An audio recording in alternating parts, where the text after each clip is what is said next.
Everyone, welcome to the Mint analysis for 8th April 2022.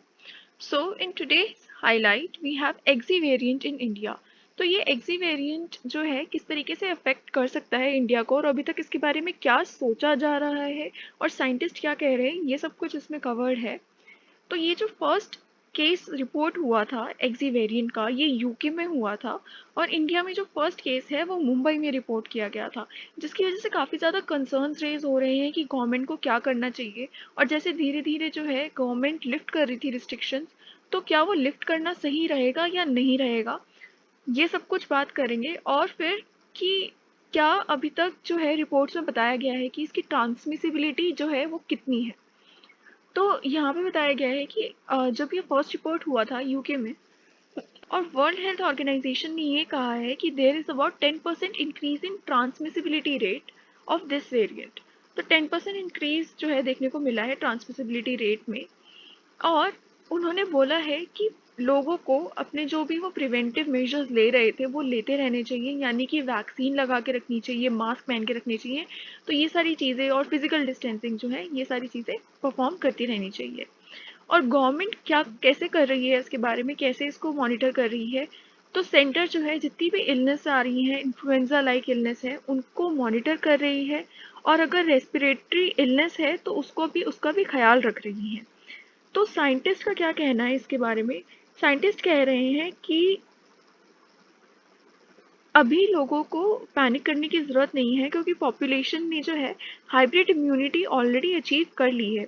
Hybrid immunity यानी कि infection की वजह से जो इम्यूनिटी आई थी वो, प्लस जो उनको वैक्सीनेशन की वजह से इम्यूनिटी मिली है वो, तो उन दोनों की वजह से जो है ये पॉपुलेशन अभी भी बची रह सकती है।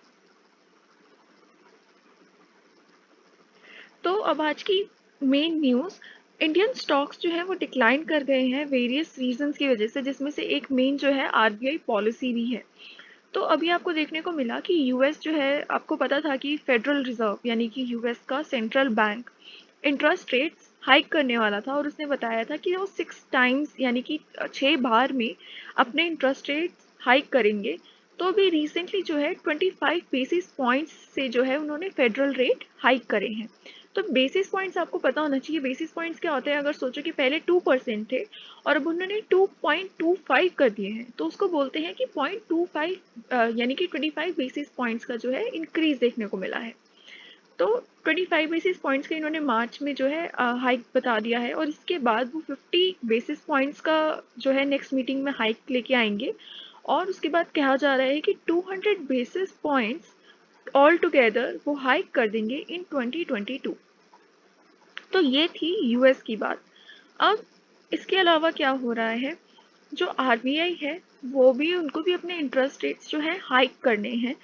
तो अगर वो इंटरेस्ट रेट बढ़ाती है तो उससे क्या होगा, लिक्विडिटी कम हो जाएगी मार्केट में। और अगर शेयर मार्केट में लिक्विडिटी कम हो जाती है तो उससे क्या होगा, शेयर प्राइसेस नीचे आएंगे। तो इसलिए अभी से आपको मार्केट थोड़ा डाउन दिखनी शुरू हो गई है, क्योंकि एज एन इन्वेस्टर आप क्या चाहोगे कि आपको आपका शेयर जो है हाई ट्रेड करे। अगर आपको पता चल रहा है कि शेयर जो है फ्यूचर में घट सकता है, क्योंकि आपको रिडक्शन इन लिक्विडिटी दिखाई दे रही है, तो आप उसको जितना जल्दी हो सके अपना पैसा विड्रॉ करना चाहोगे अच्छे से अच्छे रेट पे। इसीलिए स्टॉक्स जो हैं वो डिक्लाइन कर रहे हैं, क्योंकि फेड रेट ने हाइक कर दिए हैं अपने इंटरेस्ट रेट्स, और आरबीआई जो है वो भी इंटरेस्ट रेट हाइक करने वाला है। इसलिए आपको ये जो है स्टॉक मार्केट्स में डाउन होते हुए दिखाई दे रहे हैं। यहाँ पे लिखा है कि फेडरल रिजर्व ने जब ये अनाउंस किया तो निफ्टी और सेंसेक्स जो है वो फॉल कर गए हैं अराउंड 0.94% और 0.97% रिस्पेक्टिवली। तो तो इसके बाद नेक्स्ट न्यूज़ है, Flipkart eyes IPO valuation of $70 billion. तो फ्लिपकार्ट अपना आईपीओ लेके आने की सोच रहा है, और ये धीरे धीरे अपने वैल्यूएशन जो है इसने बढ़ा दी है, लेकिन उसका भी एक रीज़न है। इससे पहले ये जान लीजिए कि जो फ्लिपकार्ट है उसको ओन कर लिया था वॉलमार्ट ने। तो अब जो फ्लिपकार्ट का आईपीओ आ रहा है वो एक यूएस लिस्टिंग रहेगी, यानी कि वो यूएस में लिस्ट होगा।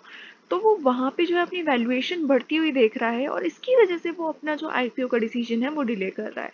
तो ऐसा क्या हुआ कि जिसकी वजह से ये सोच रहा है कि मेरी वैल्यूएशन बढ़ जाएगी। तो इसने रिसेंटली 2 नए सेक्टर्स पकड़े हैं, उसमें इन्वेस्ट किया है। तो एक तो है ऑनलाइन हेल्थ केयर और दूसरा है ट्रैवल बुकिंग्स। तो ट्रैवल बुकिंग्स में आपको पता होगा कि क्लियर ट्रिप में इन्होंने इन्वेस्ट किया है, और ऑनलाइन हेल्थ केयर में इन्होंने एक लॉन्च किया है हेल्थ प्लस ऐप। और इन दोनों सेक्टर में यानी कि हेल्थ केयर और ट्रैवल बुकिंग्स में जो है अब लोग बुलिश होते हुए दिखाई दे रहे हैं, क्योंकि जैसे जैसे रिस्ट्रिक्शंस कम होंगी लोग घूमना फिरना ज़्यादा प्रेफर करेंगे, उसकी वजह से क्लियर ट्रिप के रिवेन्यूज बढ़ जाएंगे।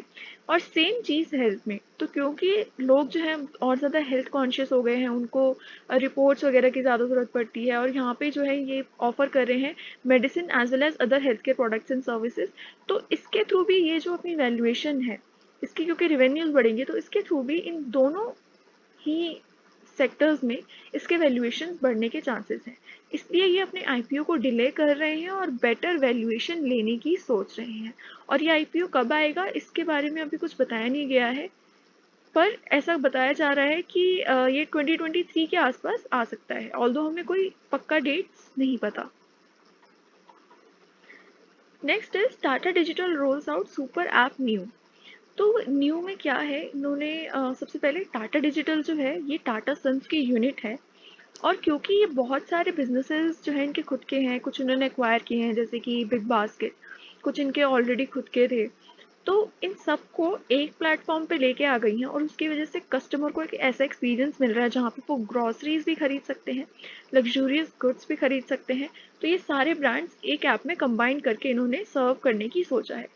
इसके अलावा यहाँ पे फाइनेंशियल सर्विसेज जो हैं वो भी ऑफर की जाएंगी कस्टमर्स को। तो ये एक नया स्टेप देखने को मिल रहा है बाय टाटा डिजिटल, जहाँ पे ये सारी आप कंपनीज देख सकते हैं, एयर एशिया, हॉस्पिटैलिटी, जिसमें कि इंडियन होटल्स कंपनी है, और ग्रोसरी फर्म बिग बास्केट है। तो ये सारे ब्रांड जो हैं आपको एक ही ऐप में मिल जाएगा। तो ये चीज़ थी। Next is NITI Aayog likely to roll out battery swapping policy by December. तो बैटरी स्वैपिंग पॉलिसी एक्चुअली में है क्या, कि जैसे जैसे इलेक्ट्रिक व्हीकल की डिमांड्स बढ़ रही हैं, अब इलेक्ट्रिक व्हीकल्स में आप लगाओगे तो बैटरी ही, फ्यूल तो डालोगे नहीं। और अगर आपको बैटरी पहले कहा जाता था जैसे अगर आप चार्जिंग स्टेशन लगाते हो तो आपको वहाँ पे खड़े होके चार्ज करनी पड़ेगी अपनी इलेक्ट्रिक व्हीकल को। तो उसके बदले ये क्या कह रहे हैं कि ऐसा कुछ सिस्टम ला दिया जाए जहाँ पे ये अपना सिंपली बैटरी जो है चेंज कर सके। यानी कि अगर आपकी बैटरी ख़त्म हो गई है, आप किसी जगह जाएं, अपनी वो यूज बैटरी लगाएं, और उसके बदले ऑलरेडी फुल बैटरी जो है वो लेके अपनी व्हीकल में लगा लें। और जो भी चार्जेस इनकर होंगे कि आपने कितनी बैटरी यूज़ करी है, या फिर कितना जो है कितने टाइम पीरियड के लिए आपने उसको लीज पे लिया है, तो उसके बेसिस पे आप उनको पे कर सकते हो डीलर को।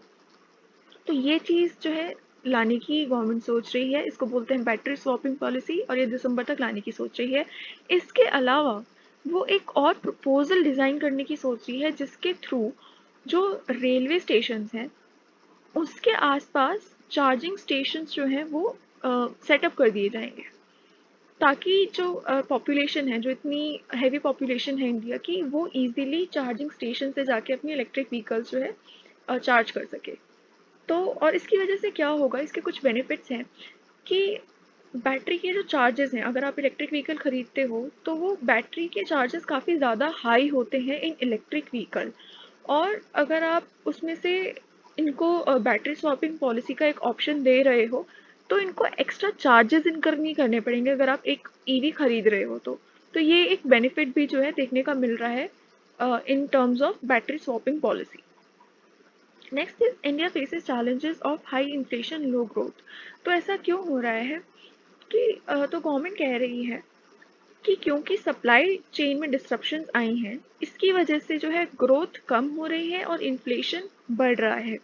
ऑल्दो ये कितना ग्रोथ को इफेक्ट करती है, ये डिपेंड करता है कि प्राइसेस कितनी देर तक हाई रहेंगे, यानी कितने टाइम तक जो ग्लोबल एनर्जी प्राइसेस हैं वो हाई रहेंगे, उस पर डिपेंड करता है। और इसके लिए गवर्नमेंट ने अभी तक क्या किया है, वो जो है अपना पैसा डाल रही है कैपिटल एक्सपेंडिचर में। पहला तो कैपिटल एक्सपेंडिचर और दूसरा इम्प्रूव्ड कॉरपोरेट सेक्टर हेल्थ। तो इन दोनों चीज़ को इम्प्रूव करके वो अपना ग्रोथ को जो है बनाए रखना चाह रही है। तो वो कह रही है कि हम इसमें जो है ध्यान दे रहे हैं, इसकी वजह से ग्रोथ पे ज़्यादा इफेक्ट नहीं पड़ेगा। और वो कैसे ध्यान दे रही है, तो कैपिटल एक्सपेंडिचर के लिए आपने देखा होगा, मैंने काफ़ी सारी वीडियोस में रिपीट भी किया है कि कैपिटल एक्सपेंडिचर उन्होंने बजट में ही इंट्रोड्यूस कर दिया था पीएम गति शक्ति के थ्रू, जिसमें उन्होंने बोला था कि हम रोड्स, रेलवेज, पोर्ट्स, इन सारी चीज़ों पे इतना इतना पैसा इनकर करने वाले हैं। तो कैपिटल एक्सपेंडिचर इनकर करके क्या होता है कि आपके आने वाले सालों में जो आपको रिवेन्यू होने वाला है इन सारे एसेट से, वो बढ़ जाता है। तो इसलिए जो ग्रोथ है वो अफेक्ट नहीं होगी, क्योंकि कैपिटल एक्सपेंडिचर जो है वो इनकर किया जा रहा है। और दूसरा, इम्प्रूव कॉर्पोरेट सेक्टर हेल्थ, वो कैसे कर रही हैं, प्रोडक्शन लिंक्ड इंसेंटिव स्कीम्स के थ्रू। तो काफ़ी सारी प्रोडक्शन लिंक्ड इंसेंटिव स्कीम्स आपने देखी होगी, जैसे कि एडवांस्ड केमिकल सेल्स और सेमीकंडक्टर्स के लिए पीएलआईज। तो इन सारी चीज़ों के थ्रू जो है कॉर्पोरेट सेक्टर की हेल्थ भी इम्प्रूव हुई है। तो यहाँ पे कुछ फिगर्स है कि बजट में अलोकेट की गई थी ₹7.5 ट्रिलियन टुवर्ड्स कैपिटल एक्सपेंडिचर, जो कि थी 24% मोर देन प्रीवियस ईयर। तो ये सारे स्टेप्स जो है गवर्नमेंट ने लिया है, जिसको बोलते हैं स्ट्रक्चरल रिफॉर्म्स, और इसकी वजह से इकोनॉमी स्ट्रेंथन हो गई है। और अगर ग्लोबल प्राइसेस ज़्यादा टाइम तक हाई नहीं रहे तो ग्रोथ जो है वो इंडिया की बनी रहेगी। ये इस आर्टिकल में पूरा ये लिखा हुआ है। Next is fitness proof must for vehicles. तो रिसेंटली ये न्यूज़ आई थी कि इलेक्ट्रिक व्हीकल्स ने फायर कैच कर ली थी। तो उसको प्रिवेंट करने के लिए कुछ रूल्स ले डाउन करे जा रहे हैं, जिसमें कहा जा रहा है कि ये फिटनेस प्रूफ रखना मैंडेटरी हो जाएगा। और उसकी वजह से क्या होगा कि फिटनेस सर्टिफिकेट जो है वो 2 साल के लिए वैलिड होगा। अगर जो जो आपकी ईवी है वो अप टू 8 ईयर्स ओल्ड है, और अगर वो 8 ईयर से ज़्यादा है तो जो भी आप फिटनेस सर्टिफिकेट लोगे वो 1 साल तक के लिए वैलिड होगा। इसके बाद नेक्स्ट इज अबाउट पाकिस्तान। तो पाकिस्तान में अभी रिसेंटली काफ़ी कुछ हुआ है, जैसे कि नो कॉन्फिडेंस जो है दिखाया गया है towards Imran Khan, prime minister Imran Khan of Pakistan. और उससे क्या हुआ, उससे बचने के लिए, अब क्योंकि पाकिस्तान में ज़्यादातर मिलिट्री रूल होता है, अब उससे बचने के लिए उन्होंने काफ़ी सारे जो हैं स्टेप्स लिए। और इन्होंने क्या हुआ कि डिसॉल्व भी कर दी थी पार्लियामेंट। तो उन सारे स्टेप्स को क्या कह रहे हैं कि बहुत ज़्यादा अनकॉन्स्टिट्यूशनल है, ऐसा सुप्रीम कोर्ट ने इसको अनकॉन्स्टिट्यूशनल बता दिया है। तो यानी कि इनके थ्रू मतलब पार्लियामेंट में जो है वोटिंग होके रहेगी कि क्या वहाँ की जो आप कह सकते हो पब्लिक है, वो इनको चाहती है, यानी कि इमरान खान को चाहती है एज अ पीएम या नहीं। और ये कंट्रोवर्सी क्यों हो रही है, ये इमरान खान है वो तो ये कह रहे हैं कि ये एक फॉरेन किसी कंट्री का इन्फ्लुएंस है इनकी कंट्री पे, जिसकी वजह से ये सब कुछ हो रहा है। और दूसरी साइड जो है ये कहा जा रहा है कि इनकी जो फॉरेन पॉलिसी थी अप्रोप्रिएट नहीं थी, जिसकी वजह से पाकिस्तान को काफ़ी ज़्यादा लॉसेस सहने पड़े हैं, जिसकी वजह से इनके खिलाफ नो कॉन्फिडेंस रूल जो है वो लेके आया गया है। तो ये सारी कंट्रोवर्सी जो है पाकिस्तान में चल रही है।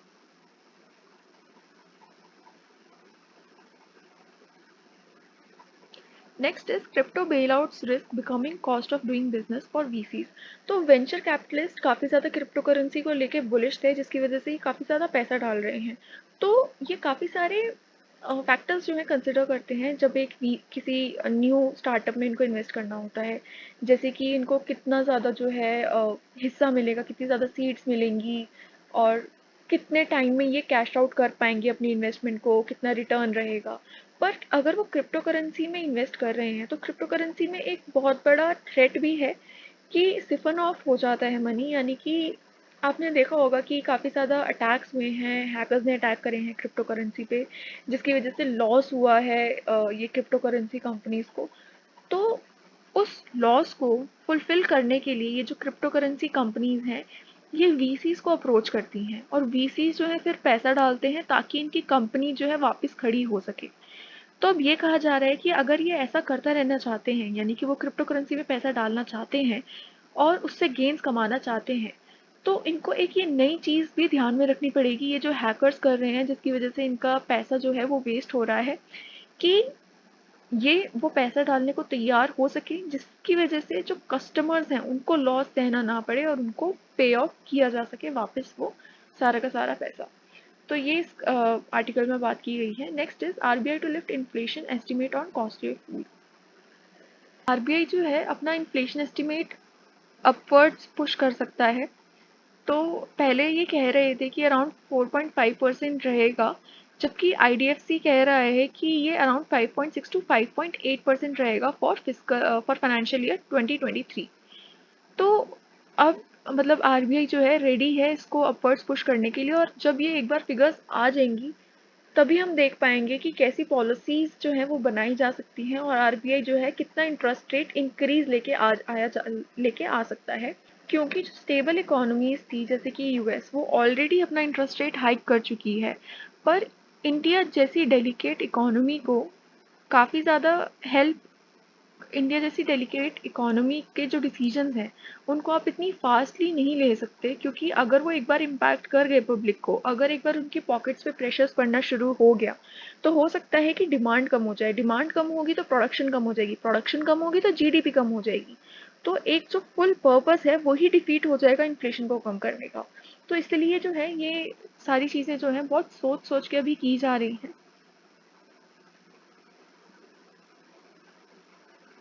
Next is experts propose 50% cut in base 5G spectrum prices. तो एक्सपर्ट्स कह रहे हैं कि 50% कट जो है मिल जाना चाहिए इन 5G स्पेक्ट्रम प्राइसेस। क्यों? क्योंकि वो कह रहे हैं कि अभी जो आपने प्राइस सेट किया है वो अराउंड 4 to 6 टाइम्स है एज कम्पेयर टू जो भी जर्मनी और यूएस में है, जो अभी यूके में है अभी देखने को मिल रहे हैं। जबकि जो हमारे यहाँ का रिवेन्यू है टेलीकॉम कंपनीज का, वो काफ़ी ज़्यादा कम है एज कम्पेयर टू ये जो जर्मनी और यूके में इनको मिलता है रिवेन्यू। तो जब वो इतने कम रेट्स पे 5G स्पेक्ट्रम सेल कर रहे हैं और जबकि उनका रिवेन्यूज इतना ज़्यादा हाई है, तो आप कैसे एक्सपेक्ट कर सकते हो कि टेलीकॉम सर्विसेज जो हैं वो अमाउंट पे कर पाएंगी और प्रॉफिट्स भी बुक कर पाएंगी और सस्टेनेबल बन पाएंगी इन इंडिया। तो इसलिए ये बात चल रही है कि 50% जो है कट मिल जाए इन 5G स्पेक्ट्रम प्राइसेस। तो आज के न्यूज़पेपर में बस इतना ही। अगर आपको हेल्प हुई हो तो please hit the like button and subscribe to my channel. Thank you for watching my video. अगर आपको मेरा टेलीग्राम ग्रुप ज्वाइन करना है तो लिंक आपको डिस्क्रिप्शन में मिल जाएगा।